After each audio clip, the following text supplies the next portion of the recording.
Hello, everybody, and welcome to another episode of On the Backhash Perc Talk. I'm Cedric. Joined with me today is Will, and we got a special guest, former student of Will's, I guess kind of mine too. He's played some of my. You taught me four mallets, dude. You were the first person to teach me four mallets, Really, and then William came in. I did not know that. Okay. Uh, Oh, yeah, fun fact. I was thinking about this earlier. I think you taught me my freshman year of Russellville Indoor. It was the first year we did indoor. And I think you tried to teach us four mallets, and we had a section of the show that was four mallets, but we were really not very good at it. So we cut it by the end of the season.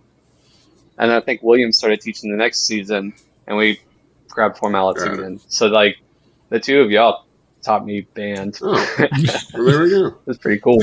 Yeah. So this is Mr. Dean Johnson. Hello. Good friend of ours now, and yeah, it's good to have him on. We haven't, me and Will talk about this. We hadn't talked as a group in forever. It's been a minute. Yeah. It's been a second, yeah. Yeah. Like everybody's been kind of doing their own thing and being pretty successful at it. Before we get into the video, because we're going to watch Mystique's show from this year, because Mr. Dean was on staff for Mystique this year. So we might be able to get some things. But Dean, tell us a little bit about yourself and what you're doing and all that good stuff. Nice. Okay, yeah. So I live in Chattanooga, Tennessee. I've been living there since 2018. And I work as a coffee roaster, which is kind of fun. It's kind of sciencey, kind of crafty. Been doing that since 2020. So that was actually like a COVID, like lateral sideways move for me, which was kind of nice. And then of course I do all the band stuff. I've been teaching, independent groups since probably 2014. The first like indoor group that I taught after aging out from Mystique was Clarksville Audio Theater. I did that for a season, and then I've been teaching at Mystique since. I serve as a co-caption head with Joseph Reed of the front ensemble at Mystique, which is a lot of fun. But yeah, what else? That's mostly it. I'm a friend. I'm fun. You now marched everybody too? Yeah. Where have you marched? Where I've marched? Yeah. Yeah, okay, so when I was in my younger days, when in the indoor side, I marched Tate's Creek. It used to be, okay, so people probably most recently know it as Triple Crown, but before that, Tate's Creek Indoor Ensemble. That was after I had marched high school and all that stuff. That was my freshman and sophomore year of college. And then I marched 12 and 13 at Mystique. I aged out at Mystique, which was cool. On the outdoor side of stuff, I marched at Blue Stars from 2011 to 2012. So those 2 seasons back to back. I've taught a little bit of drum corps. I taught 2 seasons at Spirit in 2018 and 2019. I taught 3 seasons technically with Crown 2021, 22.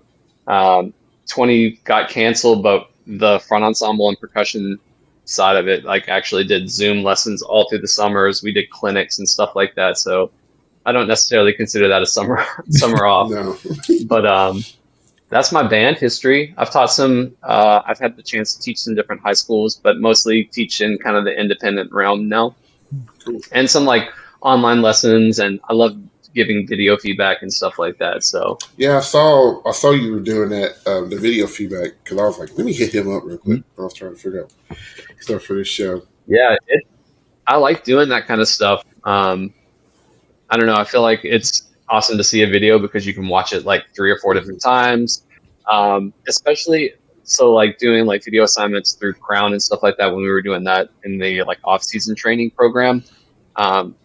The kids would have to upload their videos to YouTube and like send a playlist anyways. And now YouTube has like the speed option. Yep. So I would straight up like half speed and be like, dude, if you put this at half speed, you got a mean left hand slice. You got to really work on that. And it's because of this. And like, you can just analyze. Yeah. Mm-hmm.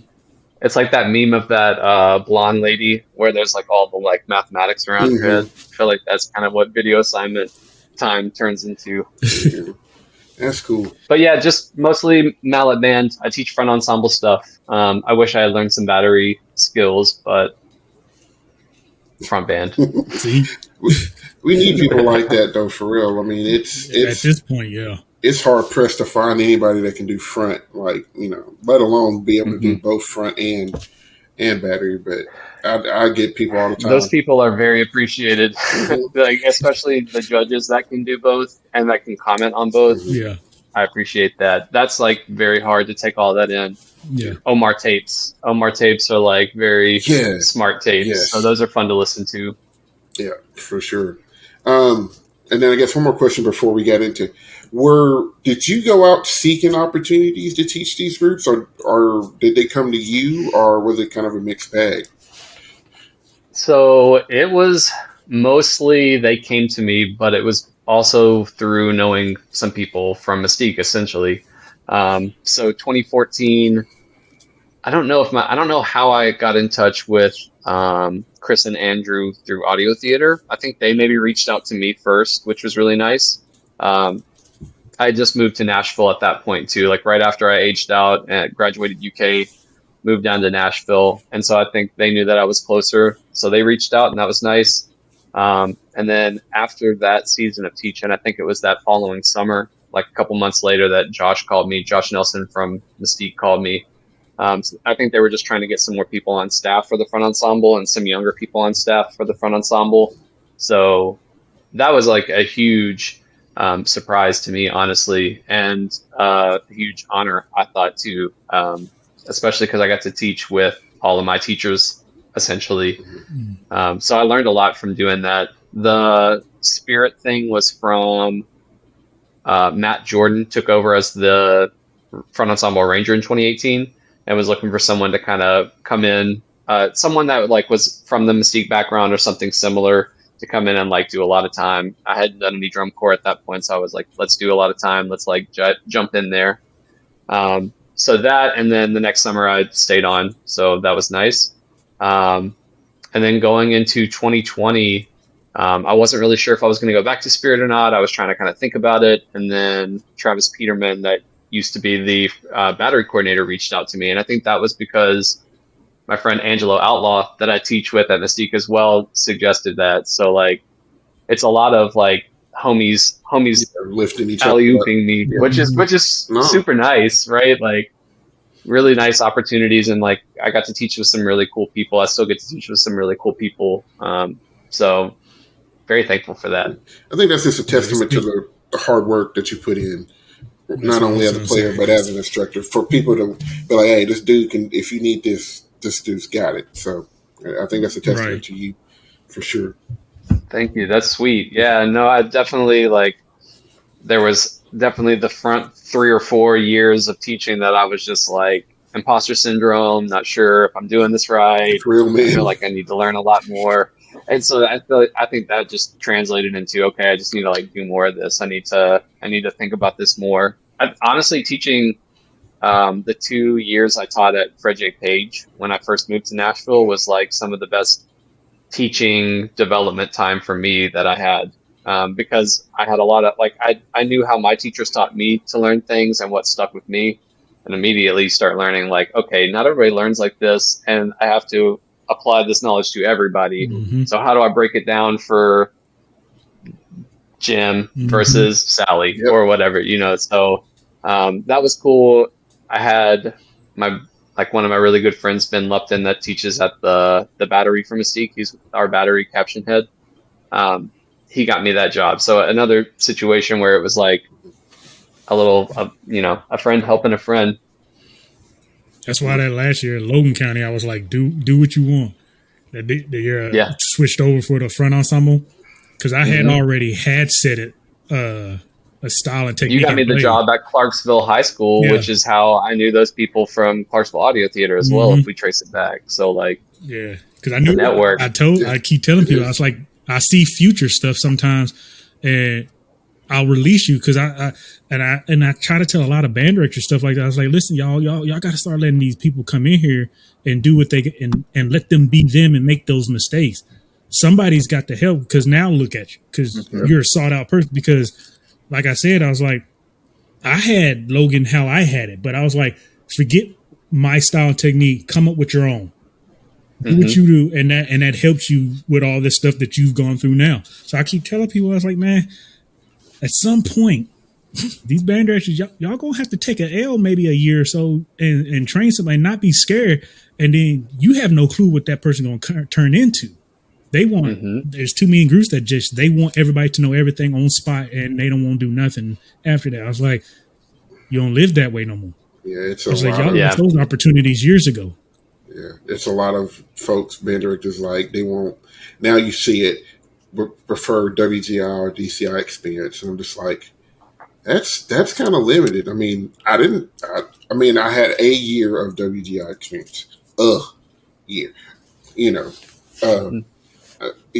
Can it help? Yeah, it can, but like ultimately, like you want to get some kids that have some educational background too. Well, you know, it comes in very different ways, like for sure. It's, you know, I'm always a big fan of the like cross-pollination of styles. I mean, it's not something that you can always see at like smaller programs where budget is more limited, staff is smaller, the group is smaller, yada, yada, yada. But if you have the chance to have like 2 instructors and those people can kind of like, they'll do a day by themselves, or they might be a day where they overlap. And they're from different backgrounds, like a concert style background versus a WGI, DCI background. I think that's awesome as long as they're communicating and working together, because both of those people have things that are applicable. One person is focused solely on music and their background.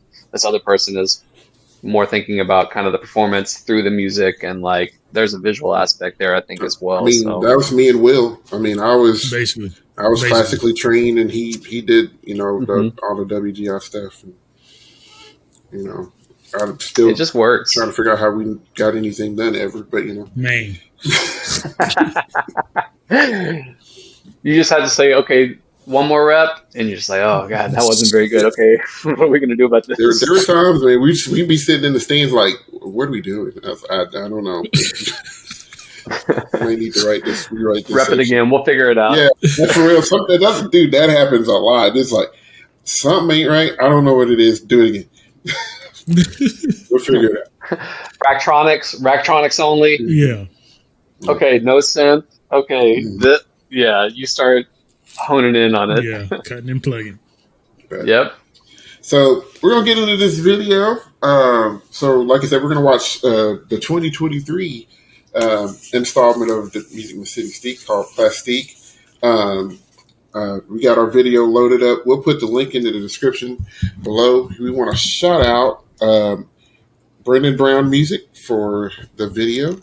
It's a multicam video, so you can follow along. If you want to watch it without us talking over it, you can do that and all that good stuff.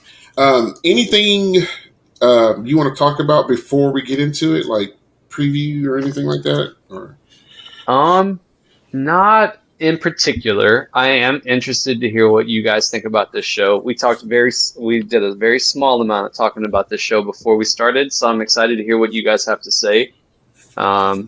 I like the show a lot, so and it's also nice because I don't think I've watched a video of it since the end of the season, and I think I need a couple weeks usually to kind of process the end of the season, and so it'll be nice to watch it again. For sure. So I think we all got it loaded up. So I'll give a countdown. I'll say 3, 2, 1, play, and I'll hit my mic too. When I say play, you'll just hit the button and we'll start the video. I think we're all on all zeros already. So here we go. In 3, 2, 1, play. Mystique 2023 Plastique. Presenting their program, Plastique Melt Me, Make Me. I loved our set design this year. Is proud to present Music City Mystique.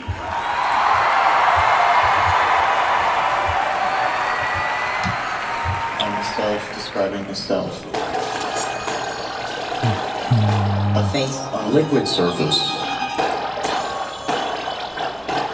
A plasticity. A brain. A three-hand infinity. Always remodeling myself. And making new copies. A copy of a copy of a copy.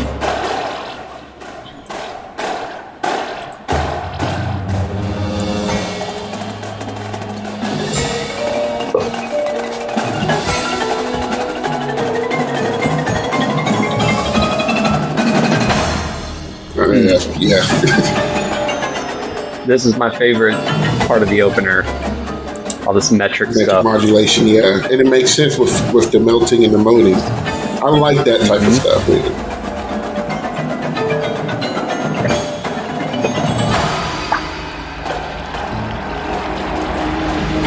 Space chords from Jesus.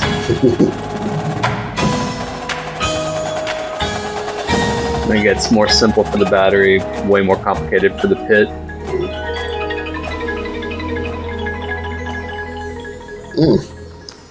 Passing that down the line.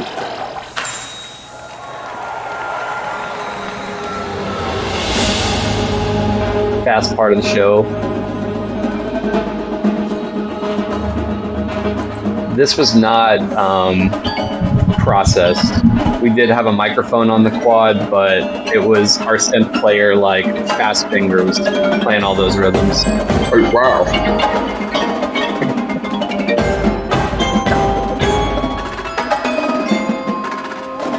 My favorite 2 bars of the quad solo were in that little section.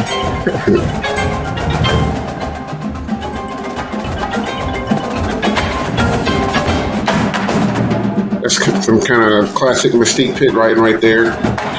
Oh yeah, big block chords. This is pretty much 2D drum set and snares. Battery. Yeah, that lined up real nice too. Yeah. I loved our shoes this year too. A lot of people. Okay, this is a big reverse section here, which is super cool. Playing with timbale sticks on the vibes. Okay. That's sort of timbre choice. This is 3 different parts that are the same thing layered on each other. So dynamic work was kind of interesting with that.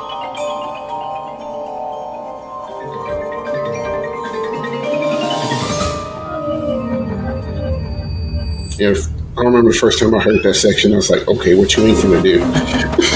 Yeah. And the rototoms, which I liked.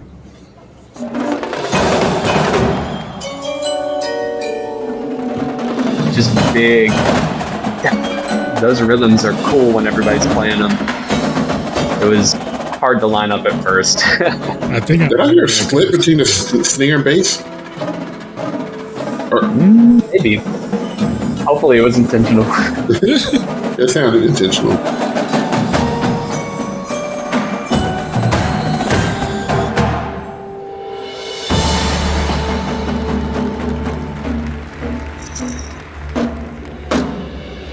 Pitch bending is part of that kind of melty, shifty vibe as well. So I like that as like a soundscape that we were exploring. Yeah. We got the brushwork and the snares now as well. Everybody kind of layers in. Everything's split in the pit.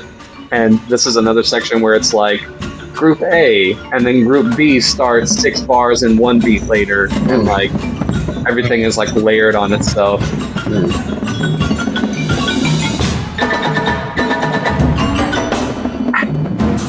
This section is just funky. Lots of brain with the counting. Definitely.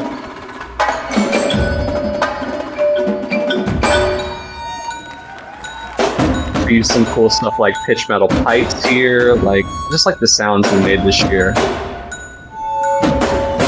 Like the little ring, I didn't notice that until I saw some random front ensemble video. So I was like, where's that coming from? This section is crazy. It's a 13/16 section with a 4/4 section laid on it. First of all, If you listen to the marimbas, boom, boom, boom, boom, boom, boom, boom, boom, boom. that's ridiculous. Yeah. Yeah, it was hard.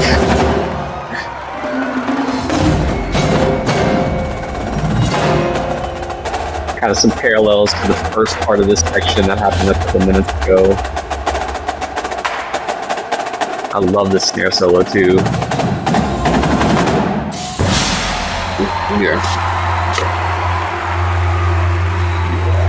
It's kind of repeats in some ways that echoey effect idea, but way more complicated than the pitch.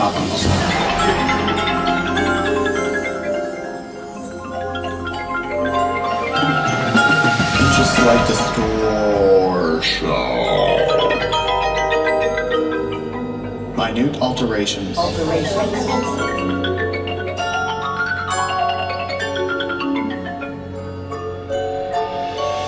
Steady perceptions.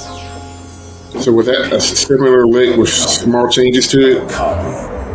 Yeah, it was the same kind of idea where it was like group on group on group, but a lot more lateral kind of work. Okay, because he said small alterations, so I was like, there must be a musical representation of that.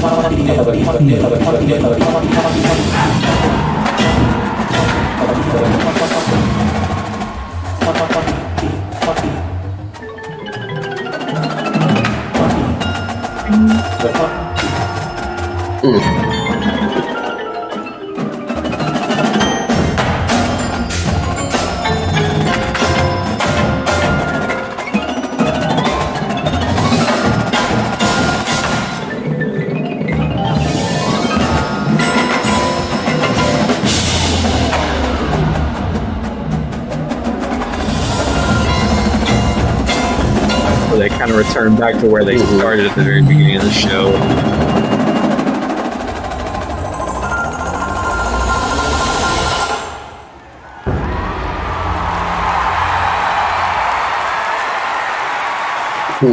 The classic. Yeah. Let's go. I gotta pee!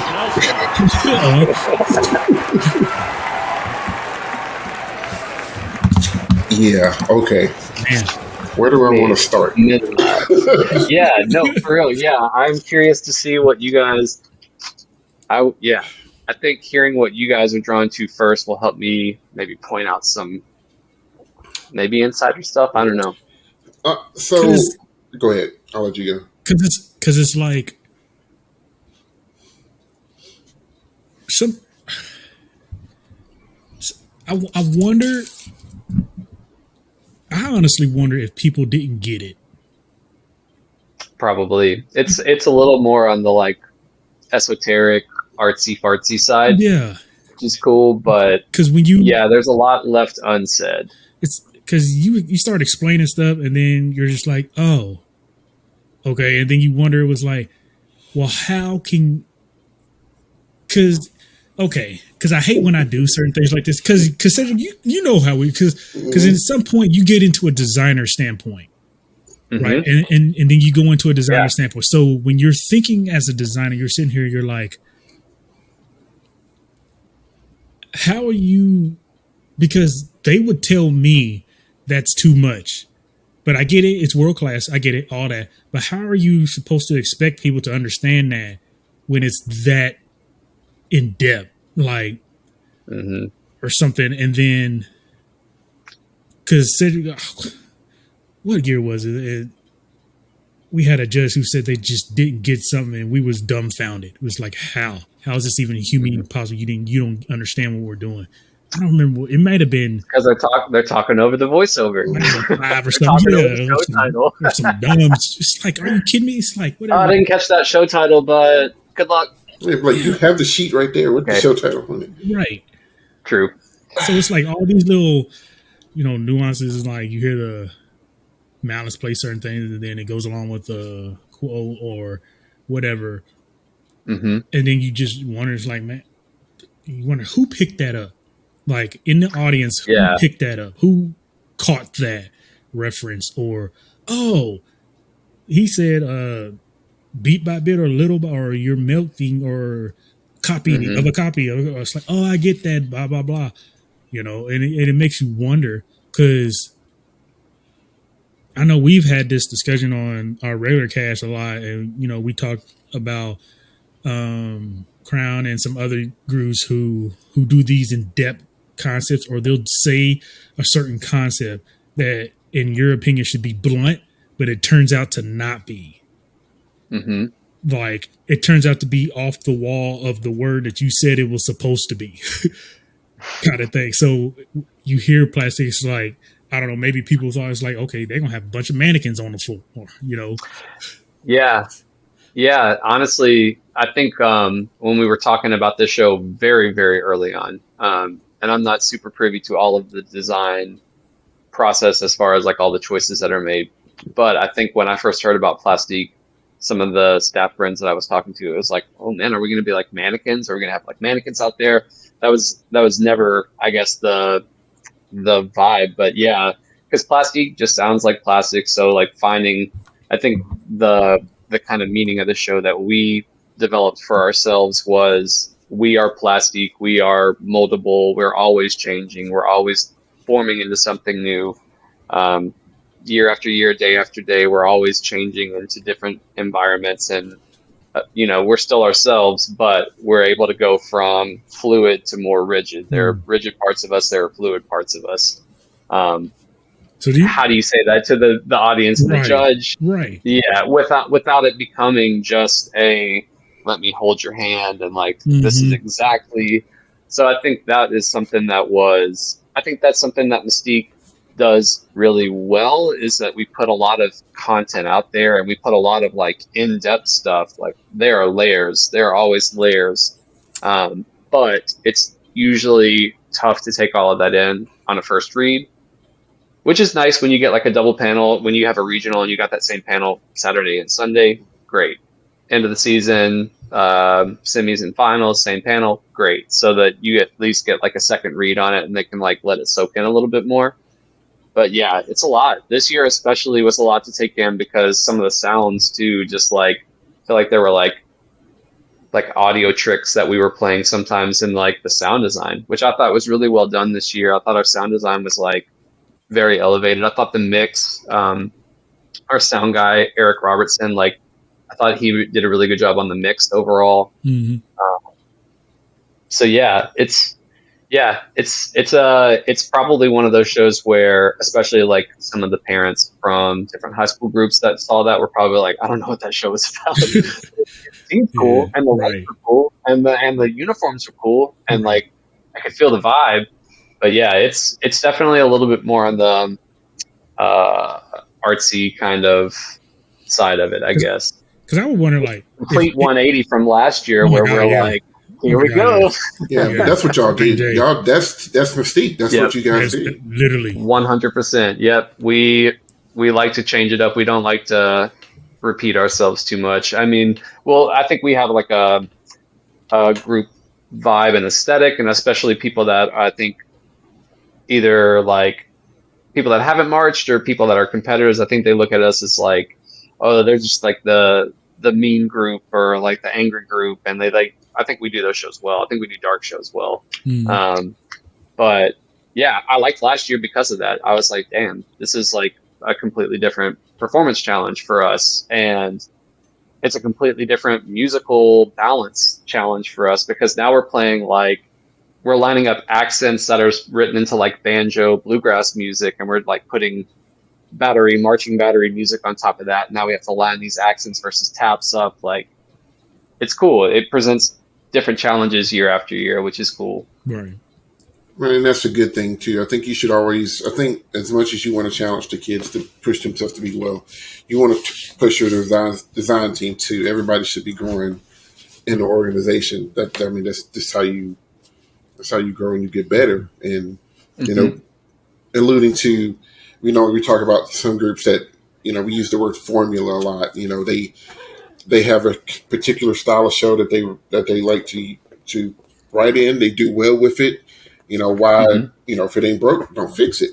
And while you're always going to get a high quality product.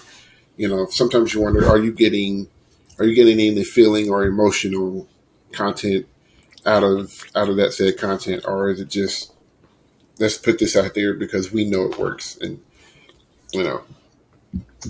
Yeah, I've thought about that a lot, honestly, through the years and stuff like that. And just like, I think when the season is going on, I know I normally kind of have blinders on for the first few months of the season, like first month of competition season, at least. Like once we get into March, I might start watching some groups some of the other competitors and stuff like that. But I think we keep our kind of blinders on, and try to focus on what we're doing. But then when you see kind of how different people approach the same kind of sheets and the same kind of demand and like how they build their shows, it's cool. It's interesting trying to like, nobody knows anybody else's process, right? Everybody works really hard. Everybody's really, really good. At this point, everybody's good. Like last year was the moment of realization for me where it was like, man, the top, I think 11 or 12 out of the finalist groups, all 90 or above. Wow. Okay. Like we're there now where everybody's just like very, very good at what they do. Yep. But yeah, it's interesting, like, especially when you get to the end of the season, you kind of like, you only see those people for 3 days and it's like, surprise, this is where everybody falls. It's kind of interesting, like doing the compare contrast thing. Yeah.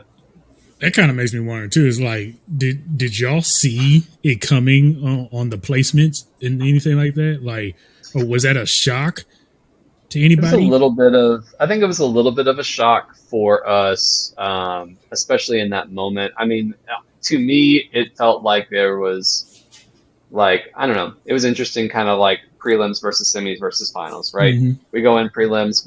I think we had 3 pretty good shows, with our final show being like probably one of our best, but our prelim show was solid. I was very excited about that. And I thought we felt pretty good about where we were at. It's like, cool, we're all going to go up against each other side by side tomorrow. We'll see how that goes. And then after semis, which was like, it was a pretty tough day. That was the day that everything was like raining. All of the world-class groups were like having to like be funneled into a tent and stuff. I thought Mystique handled that super well. Like we were like very well prepared. We bought extra tarps that day. We had trash cans to throw the tarps in. We had a bunch of towels. Like the members didn't stress out too much. Like I thought we handled that pretty well. And honestly, that's I think the tough thing about it is we all felt pretty good about what we were doing. We liked the show. We thought the membership this year was like fantastic. A lot of new members in the battery, and I thought that they rose to that challenge pretty well. So yeah, we felt really good about it every day. So we were not disappointed necessarily, but of course everybody wants to be a little bit higher up on the number. Oh, cool. Yeah. Because I was sitting there, I was like, okay, this finals run is solid. Yeah. And then, but I remember, and I did, and then I was like, but we knew Infinity was like super close, but I was like, okay, in my opinion, I actually they positioned them very close to us. Semis. They jumped, I don't know if it was 2 points, but I feel like they jumped almost 2 points from prelims to semis. It was significant because I was like, oh, which is kudos to them. Man, and I ain't gonna lie, that show was dumb. That show was the bomb, man. Yeah.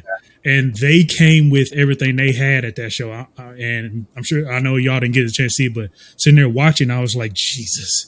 I was like, Mystique can't blink an eye. I was like, they're gonna have to come out. And then when you did, I was like, okay, I felt good about it.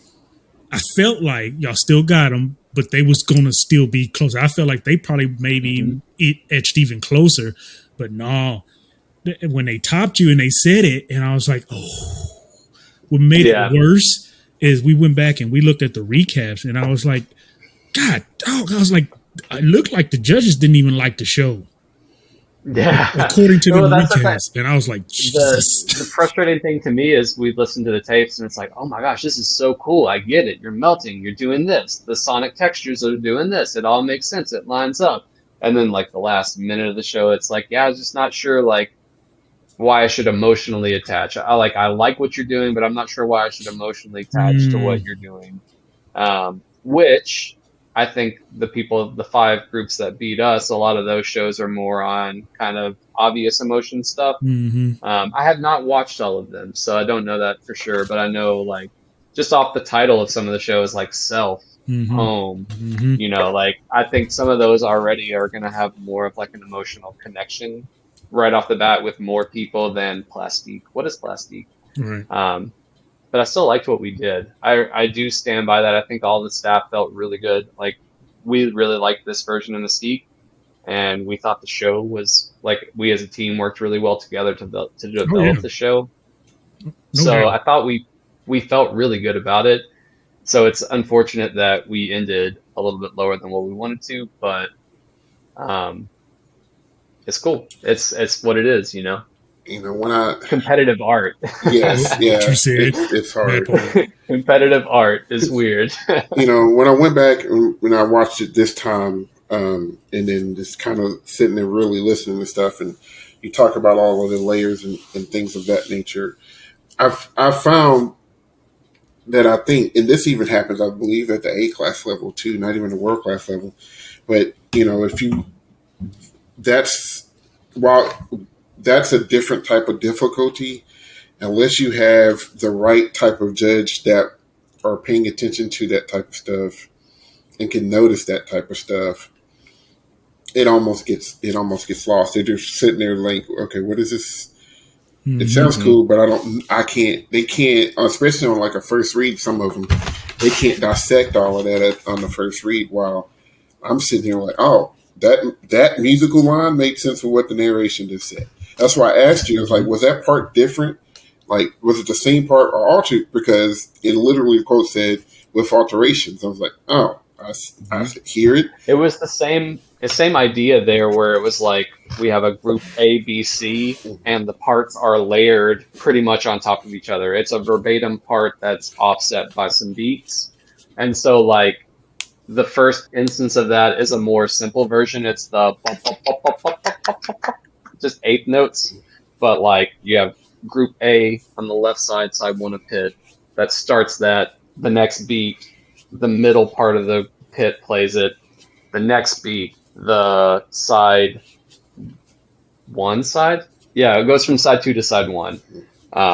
They would add in. So you've got a decrescendoing phrase, but everybody is starting at forte and everybody's ending at mezzo piano. So how do we get this to still sound like an overall decrescendo that like makes sense?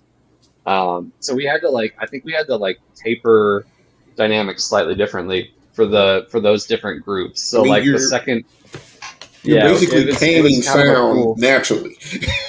Correct. Yeah, Yeah. Well, which and to is do that, ridiculous.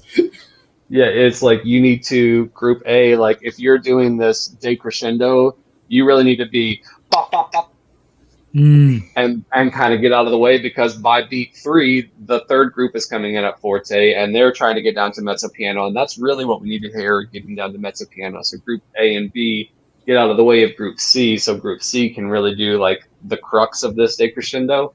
But to do that, you have to kind of give everybody different, like, okay, so you're going to do mezzo forte for 2 beats and then subito piano or something like that. And so we had to do that for each of those phrases. So even though rhythmically pretty easy, eighth notes for that section, we got a little bit more fine tuned with dynamic stuff, which I like. And we got to talk about touch a lot because of that. So I thought that was like a nice way of developing skills for the members that we had. But then the second version of that, like, is right before the closer. That one was like a lot more busy. But that's also the same thing, layered top on, like, it would be marimba, I think, 5 and 6 on side two that would start that. And so it's like still the same thing, but then because it's like chord inversions, it like creates almost kind of harmonies. It's kind of cool how that part is written. And then the next section used to be the same thing with the laterals, where it would be like everybody starts on the first inversion, plays that 2 beats, but everybody starts on that chord chord, even if group A is on the third inversion by the time group C is on the first inversion. So we had to switch that, where it was like when you jump in on group A's chords. That way made way more sense, because that lateral stuff was tough to hear what was going on, especially with like just the different inversions. So we just had to make that a little bit more 2D, which worked out for us. I mean, I liked the challenge of those two phrases, because it was kind of like we're trying to get this like reversey, melty, moldy sonic texture. So we're gonna have to like explore different dynamics and ways to make that kind of sound right. Yeah. I think for me, just watching that show and listening to it again, especially from an effect standpoint, it should have music effect. I mean, visual effect too, but it should have got more credit because constantly throughout you had the sound palette going, and I'm, you guys, you know me, I'm not just gonna blow smoke up your butt just because you're here, like, Mm-hmm. but like the sound palette that was created throughout that entire thing to get all of the sound effects to make it seem like things are melting and molding and being shifted around and altered and all that good stuff. That's a lot of brain. Like it may not have been the It's a heady choppy, show. yeah, It's a super heady yeah, show. It and is. I appreciate that because it might not have been like the choppy show, like from a battery standpoint or from a front ensemble. Even though I think from a front ensemble standpoint, it's probably one of the harder mallet books this year. Yeah, It this year typically is. was, I think, a little easy. I wouldn't say it's an easy book, but I thought there were moments of this show that were easier to clean sooner than some other shows. Some other shows you'll have like some very like Matt Jordan and Hmm. now CJ Barrow. He does sound design and helps with the front ensemble writing process.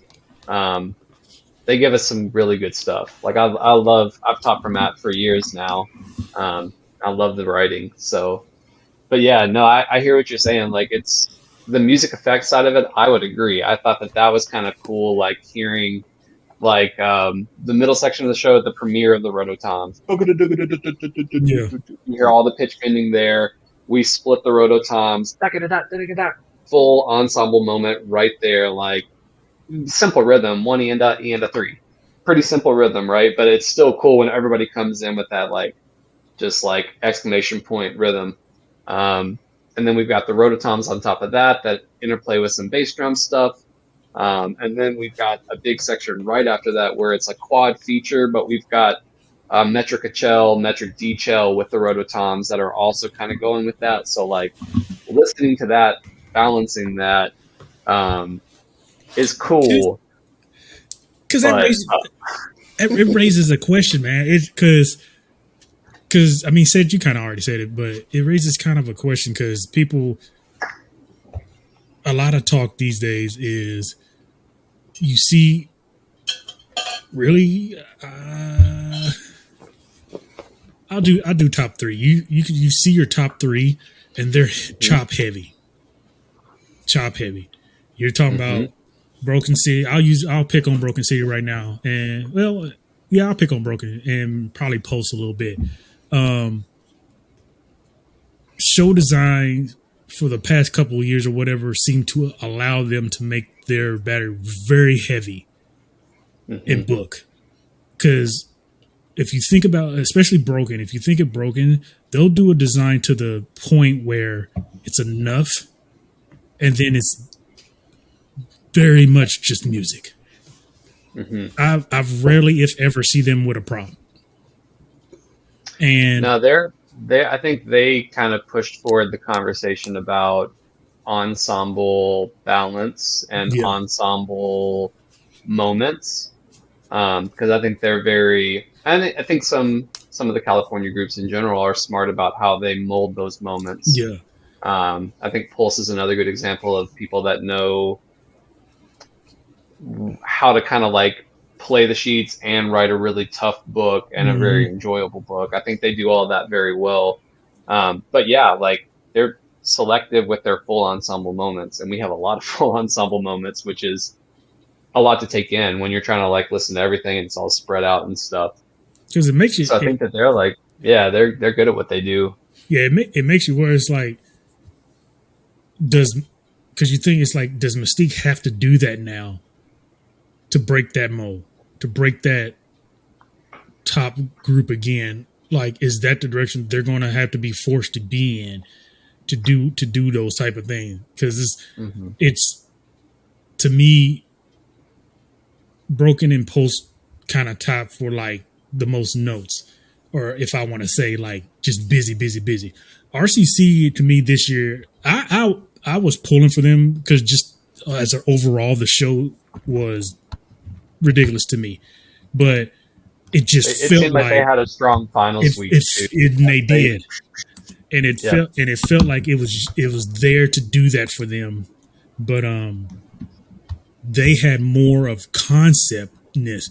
So like I was saying, like when you're talking about music, like they made that show fit musically how it needed to be, but it was about a concept. It was home, you know. Basically, the show was based around the violinist, basically. But you look at Pulse and then you look at Broken City, and it's wide open for music. It's like, here's the concept. Now we're just going to play for 7 minutes straight. You know what I mean? And they have the ability for that. So, and then you look at, hear chatter around, and it's like, do you need that many notes to do something anymore? Like, is that the new game? You see what I'm saying?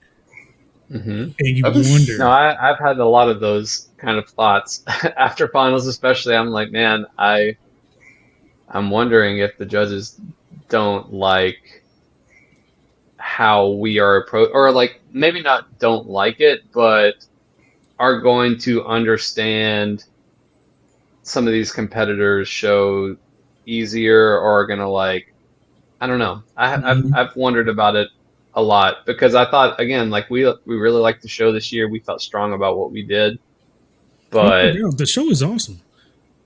But yeah, I don't know. Yeah, it was. Yeah, it's that whole effect capture, because music and visual straight up. It's you can discern stuff pretty easily, but that effect caption, or if you're talking concert artistry caption, it's do they get it? Like, I always talk about the journey, and I like Pulse. I know the show was about a street with no name, but I didn't. You talked about emotional connection to the show, or why should I be emotionally invested? I appreciate Pulse for what it was, but like I don't know if it took me there.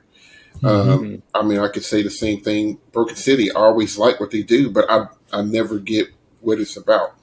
I think this year RCC is pretty good at storytelling. You saw the home being manipulated throughout the whole thing. I think you could follow that. Rhythm X, another one this year. You guys, Infinity Torch. There was a lot of storytelling that happened. But I guess the playing wasn't there. But I'm just trying to figure out, like, how are those groups going higher in program? Maybe not fulfillment, but in program than some of these groups that the concept is literally coming to life on the floor. Right. Like, that may just be my simple-mindedness. I don't know, but I think the thought that I mostly had towards, like, right after finals was like, I had a lot of the same things in my mind that you guys were talking about, where it's like, are we doing something that is maybe like not too hard to understand, but like on a first read at least? Is it something where it's like, we need to make this simpler? But then it's like, do we change the art that we want to create, or the show that we want to create, to just fit the sheets? The answer should be yes, competitively, right? If we want to do the best competitively, but is that what we want to create? And I think that's like, I like that Mystique does what we want to do every year, and like, I'm about to we say, do some left turns. Because Al Yala will tell you no. Yeah. They are not. See, are you talking about the Does It Make It Better? Yeah. Oh yeah. Dude, we reviewed that I love that show. I love that show. We reacted to that a while ago. We all do. Yeah. The was that the same year where the pit starts facing back? Yeah. And then it's a battery feature for 2 minutes and a front ensemble feature facing the back. Yeah. Yes. Perfect. Iconic. Perfect. Slowly show. turn the board. Yeah. It's cool. They was petty to the max on that show, and I loved every moment. I like that. I like that conversation. We should talk about that. Yeah. Because it is real. It's a real thing, in my opinion. Yeah. Because I know we've kind of hinted around this a lot, especially like Nia said. It's like, I think I don't know what we exactly said, but I remember it was along the lines of like, what happened to the design, like the actual. Basically, like what y'all did, or like what RCC did. Like, you give us, like we're watching a movie or something, or like what happened to that?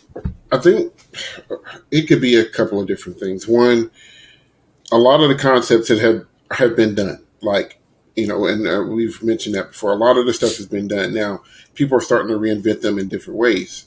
But, you know, like, I don't recall anybody ever doing a show about plastic. That's, you know, so like when you get a show like that, then if the judges don't understand it, then they try to make the show their own. So, you know, they're like, well, what about if you had done this? Or like, you know, they think about what plastic means to them instead of just taking your interpretation of what the concept is and just running with it, because they don't have any other things to, you know, background, you know, have any background with it. Because I was concerned with our concert group this year because we were not doing anything like anybody else was doing. Ever. You know, and it is the first time. And I told the kids, I was like, you're not going to sound like we never sound like anybody else. But I told them, like, you really about to not sound like nobody else this year. And I said, cool. I said, you're going to have to play. You're going to have to sell it. You're going to have to do everything that you can. And just hope that, you know, our show was about love. So I always made the joke. Is like, you better hope we don't get a divorce judge on that panel. Because if you do, we're done. It's absolutely straight done. zeros across the board. Yeah, like, man, I just found out my wife cheated on me. I'm done. I'm out of here. No. So, you know, and we took a risk, and it paid off, you know, this year. And Mystique's good for that. You know, the Hand of Man, that was a risk show, and it paid off, you know. We will take some risks. I mean, like, marimba harmonica dual playing last year. And like, I don't think people understand. From ensemble split completely in half and on opposite sides of the floor, like spinning marimbas. Like, we've tried a lot of things, and I think that's cool. Like, we don't limit the shows, and I think that really, like, 2017 was a year where that really worked out well for us because nobody had done that before. The show itself was really cool. I think, like, just the aesthetic, everything's like against the black backdrop of WGI finals, and we're just like pale, ghostly guys, and then like it was a GE show for sure. Like a lot of that stuff really worked out well for us. But sometimes I think it's that live by the sword, die by the sword type thing too, where like sometimes the risk does not bring the reward that you want. But I would rather be on the risky side than the safe side, I guess. Yeah. I don't know. It's not that I'm saying anybody else is safe, but I do think you're right when you said some people would know a formula and kind of like visual pacing, and like they can do things that are like, I know this will work because it's worked before. And I think it's been rewarded before. And I think that's why I like groups like you guys in X, and if you want to talk DCI Blue Coats, because they're not afraid to, this is cool, I like it, how can we make this work? And you do, and sometimes it scores well and sometimes it doesn't score well, but people will still love it regardless because you guys are doing it. You know, Mystique might have finished 6th, but like you picked up fans. You know, people will always love what you do because they always know you're going to get something cool out of it. That was the reaction last year, especially. I remember like not being sure how to talk about our show with other people, like especially going into the first regional. I'm like, well, here we are. We're in our bluegrass tent revival kind of costume, and like we've got harmonicas, we've got washboards, we've got all kinds of stuff out here that we're doing. Like, I'm not sure how people are going to respond to it. I'm kind of afraid people are going to try to like make fun of us, and I'm sure some people did, but a lot of the reaction that I heard from especially like teaching friends from other groups was like, I thought it was really cool how you could adapt a different musical style to percussion theater. Or I really liked that it was like a happy, upbeat show, and we don't need of fresh air. That's what I was saying. I'll say it was something that was needed. I was like, because I've been saying it for years. I was like, man, people get tired of the saying status quo. It's it's so hard sometimes to try to comment or make assumption about a certain group because you're not trying to slander, but I mean, you look at some posts may have done is like, this is different, but yet it's still the same. Mm-hmm. There's too much similarities from what you've done this time. There's too much similarities from what you've done this time. This show has absolutely zero to do with Hand to Man. Or zero. You see The what I'm saying? closest connection that we could make was to 2019. The closest connection we could make to another show, I think, would be 2019, because that was also a show where there was a lot of sound, kind of manipulation stuff that was going on. That was Colors are similar. the headset show, right? Medium. Yeah. That's right. Yeah. Medium. But yeah, that's the closest one. Outside of that, like, very different from last year, different from our darker shows that are like. There are very, very, and that's not a hate, but there really are very few groups who can go from one planet to another. Mm-hmm. And I'm dead serious. And it's a very small group of people group of groups who can do that and have been doing that, because a lot of these groups won't. They either can't, or they really won't, or they're too scared to, because they're on this path that seems to give them success, but they scared to come off the tracks. So it's one of these excuses, but I give it to Mystique that's not afraid. And to me, I don't feel like RCC's afraid or X, but that kind of show last year, I boosted it because I was like, first of all, I don't think people really know how hard it is to play this harmonica and the marimba. But y'all can say, what? This is why we need more front ensemble judges, because I mean, even the front ensemble judges that we had throughout the regionals and stuff would give us the same comment. But we start playing the harmonica, bah, bah, bah, bah, and we start playing everything on top of that. The first comment out of anybody's mouth was, ha ha ha ha, that's so cool. Yeah. Didn't talk about how difficult it was at all. No verbal credit. And it's like, oh man, that's so cool. I love harmonicas, and this makes me think about grandma that used to play harmonica. And I'm like, dude, this is the hardest part of our show until the closer, and we're playing a harmonica at the same time, and like, come on. Listen, exactly. Because I made it. People love that harmonica stuff. Yeah, I was not initially a fan because I knew it was going to be hard to teach. But it's cool. I like that everybody responded well to it. It was a risk that was worth it, I think. Speaking of hard to teach, all that Rototom stuff, how'd that come about, and like, what was that like?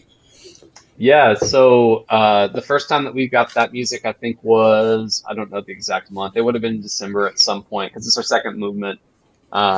We had talked about the Rototom stuff going into it, but we weren't really sure, is everybody going to have the same size Rototoms, or is everybody going to have one Rototom?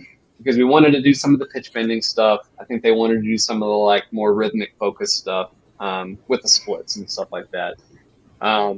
So that developed over the course of the December month. I think we didn't order those until I think towards the end of December, maybe.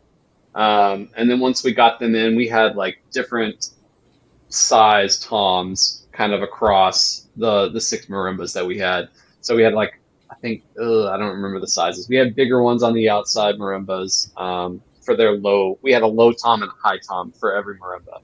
And they mostly pitch bended on the low tom. And they would play some of the high tom stuff every so often, especially for like rhythmic stuff. But yeah, I don't know where they originally got that idea. I think it was cool hearing judges respond to that, because a lot of people were like, oh man, Rototoms, haven't seen those in years. Like, which is cool. Like, something that kind of feels like dead or outdated, I guess, or not as used or whatever. And I thought it really applied well to this show. Oh, it did.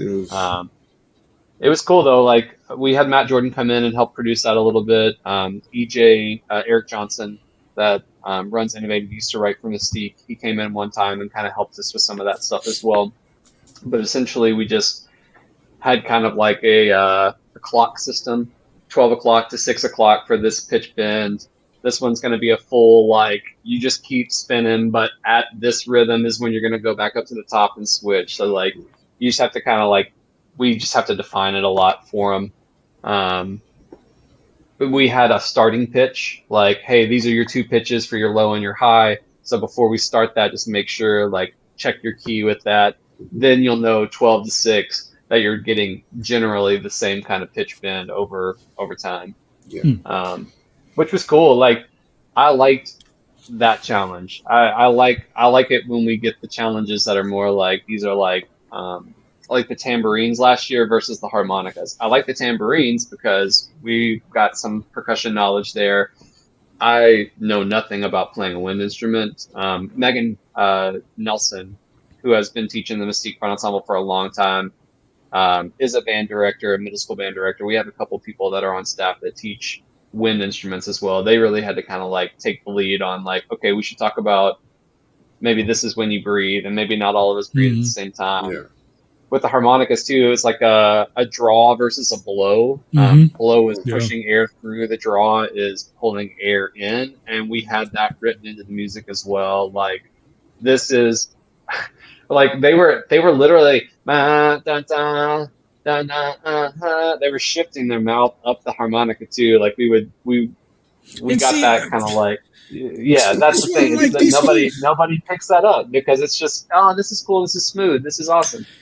But it's big brain. I have been saying it. I was like, look, I get it, y'all. Battery may not be playing as hard or many notes as we've normally seen or whatever, but the show in general is difficult. And I don't think people really knew and understood that. They were just looking at what is always honky tonk show or whatever. But no. Yep. No. I would like to see I'd like to see like a recap of the world class groups and open class groups and A class groups. Why not? Let's get everybody in there. But seeing like full ensemble moments number of time in the show. I'd like to see that and just see if that correlates at all to anything. Or like just to see what the trend is. Is the trend a widespread, or is the trend like becoming, I'd like to see that really over the course of like 3 or 4 years and see like, are we going from more full ensemble moments to less, or like, I'm not saying that that's the cause of anything. I'm just curious at this point. I'll tell you, and I mentioned this on my earlier episode, but the word that I heard more this year than I ever heard on a judge's tape was transparency. And honestly, I haven't heard it before this year. I was like, is this like a buzzword that they're just throwing out there that they're going to put on the sheet or what? And, you know, when I listen to music, I like to listen to the collection of everything that it involves. And then when I listen to it for the 10th time or the 20th time, I want to dig in and see, okay, this little line here is like really cool. I'm probably going to go back and listen to that Mystique show again because I caught more stuff. Dude, there's like the 13, 16 stuff. Like no, there's a front video you need to see. Which one? I actually saved it. You might have. I caught it. When did I catch that? It wasn't too long ago. Maybe like 3-4 days ago. And I was like, what? So I sat there and watched it. It might have been y'all, wherever y'all were for finals rehearsing. Yeah. It might have been wherever that was. Okay, nice. I will actually link it for us right here. Nice. Yeah, let's see. But I thoroughly enjoyed watching that because I seen it and then I didn't watch it for a while. And then I was like, I'm going to save this because I need to just not have anything going on. And I want to for real watch this. There is a student that marched Mystique. I taught him back in Spirit in 2019 as well. So I've taught him there. He marches at Bluecoats now. He marches at Mystique now, which is great. So I've taught him for some years. He has been posting, he played marimba, so he's been posting like the opener portion of the show, a video of him from finals week where it's zoomed in where you can see what he's doing. It's got the transcription of his part. Yeah, and I just watched the opener and the movement of him this morning. Yep. So yeah, and I'm really excited that he's putting those out. His name's Nikolai Coletta. He's a fantastic player, fantastic performer. But yeah, watching that I think is going to be cool for people, and like, there's going to be some people like screenshotting as because I was like, the music, this transition stuff. Yeah, it's cool. It's cool stuff. Let's see what this video is. Yeah, it looks like it was from our school. Finals. Oh yeah, this is dude. Yeah, he came this is the first night that I got up there for finals week. This was Wednesday. This was Wednesday of finals week. Um, Wednesday night. And yeah, he came. Him and another friend came, and they had like a battery focus video and a front ensemble focus video. Did I? Hold on one second. I think I actually filmed this video because he passed me his camera and he was like, "Can you get some front ensemble moments?" I was like, "Sure." That's But hilarious. let me just wait one second because I panned from side. Yeah, it goes from both sides. Yep. No, this is cool. Thank you for linking that because I will need to watch that later. See? For say, if you remember, you should put that description in, that link to that video in the description too. Mm-hmm. Check us out. Watch the front ensemble. They were good, man. I liked our front ensemble. I thought this front ensemble worked very hard. And they got pretty clean on some hard stuff towards the end of the season, especially. So they were fun.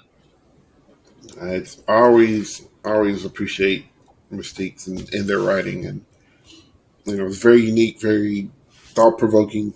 Just like I said, it's I've a lot of fronts can kind of sound the same and things like that, but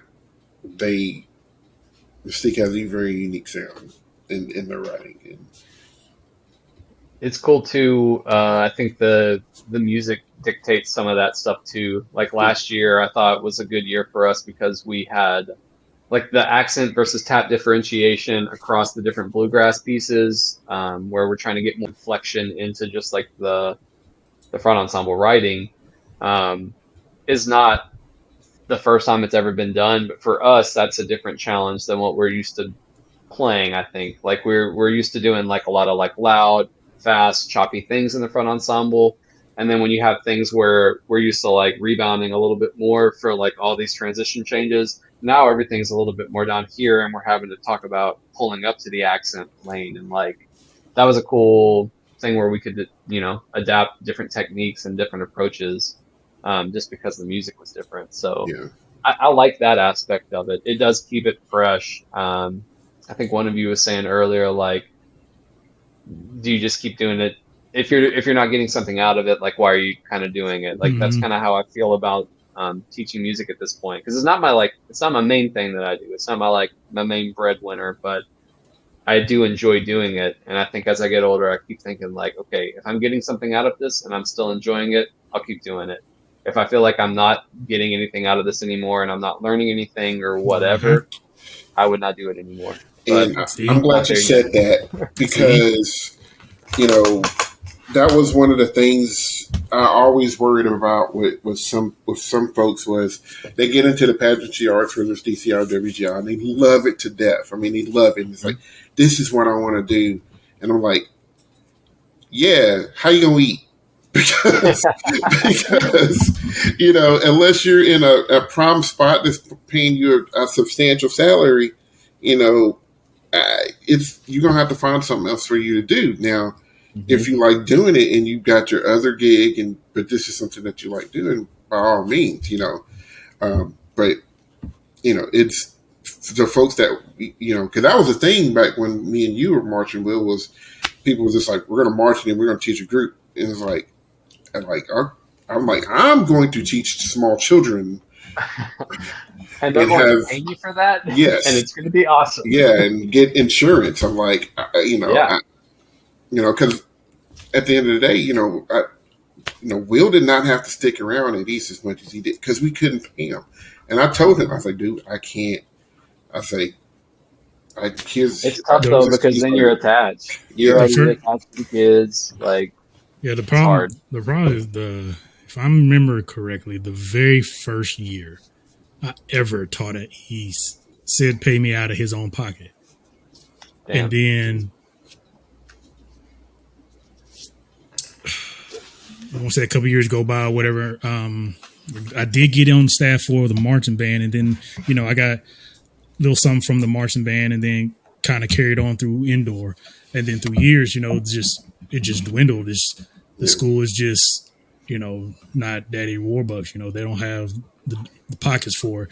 And I just stopped getting paid, but I never stopped going. But I told said, and that's why I smiled when you said what you said, because I know I've always said myself, I said, if it ever solely became about the money, then I need to stop. Because I've told other kids who have ever aspired to want to teach that I've taught, and I told them, I said, you might go a year where you're going to have to do it for free. Because a lot of kids they want to get paid, they want blah, blah, blah. I was like, you're probably going to have to go sometimes. And you need to be able to do this without all of that. Otherwise, then you don't need to do it. But that's always been my thing, where if I need it 100% for the money, then I don't need to be doing it. Because a lot of those teachers, man, you have to teach a bunch of groups. If you're teaching, like, if you're not getting kind of like either the percussion director kind of pay, or you're not getting like the main percussion instructor pay, even you have to teach a couple groups probably, and you have to grind on all that, and then probably also grind on something else on the side, and it just becomes I did. tough, I think. Y'all know I did. Yep. So I think that's it for me, at least, is like, I'm still enjoying this and I'm still learning things. And I've gotten some cool opportunities where I've been able, like, doing the crown thing was pretty nice, because I got to teach with people I'd never taught with before that are more from kind of like Delaware, Philly, like northeastern area. Even Jim Ancona, he lives up in Delaware, and like he's been throughout the marching arts for a long time. But like getting to meet all of these people and like learn from them and experience new things from watching them teach, like just watching them and seeing what they did and how it worked and what was effective about it. Like, man, I gained so much out of that, If it feels like it's just a repeat of a season, I feel like I need to be done, but not there yet, thankfully. Well, I think you're at a good organization that likes to keep it fresh, and I think that, that's a big part of it is that we're teaching with our homies too. Like a lot of the people that I'm teaching with, I marched with and aged out with, and like if it's not them, it's the people that taught me, and like that becomes pretty close knit, which is cool. I think that's like the vibe for a lot of groups nowadays too, which is nice. You see like the group giving into itself and like reaping the rewards of that. Audio theater is a great example of that, to be really honest. Like that was the first place that I taught after aging out. That was when they were back in A class. And like my first year there, Connor on the rack, do you guys know Connor? Yeah. He marched until last year, I think, when he aged out, but he marched every single year from 2014 forward. I think he got the extra year last year because of the COVID extension or whatever. But that person, I definitely was like, you should maybe check out RMCM. Maybe it would be great to teach you again. But dedicated to that, and that group has grown a lot. I think they had that in the battery, they had that in the front ensemble, and like when the group gives to itself, I feel like it's a good situation. So yeah, I don't know. It's cool to see. For sure, man. Well, we could talk for another hour and a half if we really wanted to. Listen. But Dean, it's always a pleasure to catch up, and we'll definitely have you back on at some point. Yes, please. I wanna talk about somebody else's art project. Hey, we can do it. Then I can be like a objective observer, and I can be like, let me study this really quick. Let me think about this real quick. Yeah. All right. And there's a big chance that I haven't seen a lot of the shows. So no, we can definitely do that. There's lots of shows that we need to revisit and kind of go over again. So we always like different perspectives, especially somebody like yours who's in the game per se. And kind of go from there. So, but guys, let us know what you think about Mystique Show from this year or anybody else's show down in the comments below. You can find us on Facebook, Instagram, Twitter, and YouTube. I always say YouTube last, and that's the thing that we post to first. You can also listen to us on Anchor.fm and Spotify. So for Will and for Dean, my name is Cedric. This has been episode number 20 from the Bycash Perc Talk. We'll holler at you guys later. All right, peace. Peace. God dang crackhead.